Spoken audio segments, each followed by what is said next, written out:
पिता और बेटे की कहानी है जिसे सुनकर तुम भी सोचने पर मजबूर हो जाओगे। कभी नहीं कहते कि मेरे पास पैसा नहीं है, और मां कभी नहीं कहती कि मेरी तबीयत खराब है।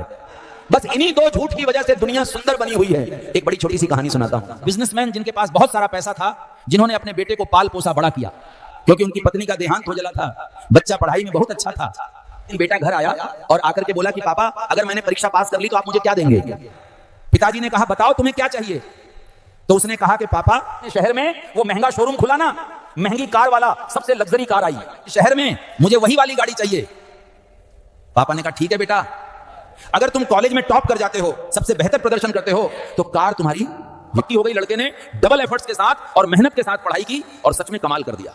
दिन वो कॉलेज पहुंचा रिजल्ट देखने के लिए, तो वहीं से कॉल कर दिया कि पापा, आपके बेटे ने टॉप कर दिया है। घर के आंगन में आकर के वो गाड़ी खड़ी हो जाए, बस यही मैं चाहता हूं। मैं मिठाई लेकर के दोस्तों के साथ पार्टी करके कुछ टाइम बाद घर आ रहा हूं, आप गाड़ी तैयार रखना। पिताजी ने कहा, ठीक है। बहुत खुश हुए। लड़के ने दोस्तों के साथ पार्टी की मिठाई खरीदी। घर पहुंचा 2-3 घंटे बाद तो निराश हो गया। घर के आंगन में गाड़ी नहीं थी। उदास मन से पिताजी के कमरे में गया। पिताजी बड़े खुश थे कि वाह बेटा, कमाल कर दिया, और उसे एक बॉक्स गिफ्ट दे दिया, ये तुम्हारे लिए।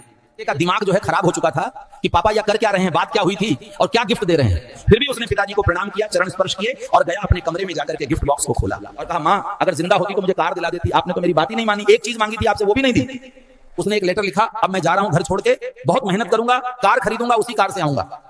तुमने मुझे दुखी कर दिया है और मैं अपना नंबर बंद कर रहा हूं, मुझसे संपर्क करने की कोशिश मत करना। लड़के ने घर छोड़ दिया है, दूसरे शहर में चला गया, नौकरी करने लगा, धीरे धीरे अपनी स्किल्स को बढ़ाता चला गया, छोटा सा एक बिजनेस शुरू कर दिया। कमाल पर कमाल होने लगा और लड़के ने एक दिन फाइनली वो कार खरीद ली जो पिताजी से गिफ्ट में चाहता था। कार उसने खरीद ली। जब कार उसके पास आ गई, कार को लेकर के अपने घर पहुंचा जहां वो रहता था। गाड़ी जब बाहर खड़ी थी, देखते देखते सोचने लगा कि क्या इस चीज के लिए मैंने अपने पिताजी से रिश्ता तोड़ लिया? क्या ये कार इतनी बड़ी हो गई कि मेरे पिताजी को मैंने भुला दिया? जब चीज आपके पास आ जाती है तो आपको समझ में आता है कि ये इतनी भी कीमती नहीं थी। बिना देरी के उसने पिताजी का नंबर डायल किया, फोन बजा और घर के नौकर ने दूसरी तरफ से फोन उठाया। उसने कहा, सेठ जी का देहांत 10 दिन पहले हो गया। सेठ जी आपको बहुत याद करते थे, वो बड़े सेठ जी आपके बारे में बहुत बात करते थे, बात करते करते रोने लग जाते थे। आप क्यों छोड़ के चले गए? नंबर भी बदल लिया, आपसे कोई आपका पता भी नहीं था, कांटेक्ट नहीं हो पाए, हम बता भी नहीं पाए कि अब सेठ जी नहीं है दुनिया में। लड़के ने जब ये सब सुना तो हिल गया, दिमाग खराब हो गया। बोले क्या करें? अगली सुबह फ्लाइट पकड़ के अपने शहर पहुंच गया। के घर गया, उसी कमरे में जहां पिताजी ने आखिरी बार इसे गिफ्ट दिया था, वहां पिताजी की तस्वीर टंगी हुई थी, उस पर माला लगी हुई थी। काम किया, वहीं रामायण रखी हुई थी। रामायण जी को उठाया और खोला तो पहले ही पेज पे वहां एक चिट्ठी रखी हुई थी जिस पर लिखा था कि मेरे बेटे, तुमने कमाल कर दिया है, मेरा सिर जो है गर्व से ऊंचा हो गया है, तुमने कॉलेज में टॉप कर दिखाया, पढ़ाई में कमाल कर रहे हो, मैं तुम्हें तुम्हारा गिफ्ट तो देना ही चाहता हूं, साथ में कुछ संस्कार मिले, इसलिए रामायण जी भेंट कर रहा हूं। और तभी एक लिफाफा सरक करके नीचे गिरा, तो लिफाफा खोला तो उसमें कार की चाबी थी और पेमेंट कर दिया था वो कैश में, तो उसका बिल भी था। लड़के को समझ में आया कि पिताजी ने वो जो गिफ्ट दिया था उसकी पैकिंग को समझ करके मैं पता नहीं क्या समझ बैठा। पिताजी ने तो मेरी मनपसंद कार मुझे दे दी थी, मैं ही नहीं समझ पाया, रोता चला गया, रोता ही रह गया। पिताजी तो अब नहीं थे, कार तो थी लेकिन पिताजी नहीं थे। तो जीवन थे, जो संपूर्ण जीवन थे, उनसे आखिरी बार मिल भी नहीं पाया। ये कहानी उस बेटे की और पिता की नहीं है, ये कहानी आपकी हमारी है। पर भी हम तक जो हम चाहते हैं वो गिफ्ट्स पहुंचाता है भगवान, हम तक वो पहुंचाते हैं।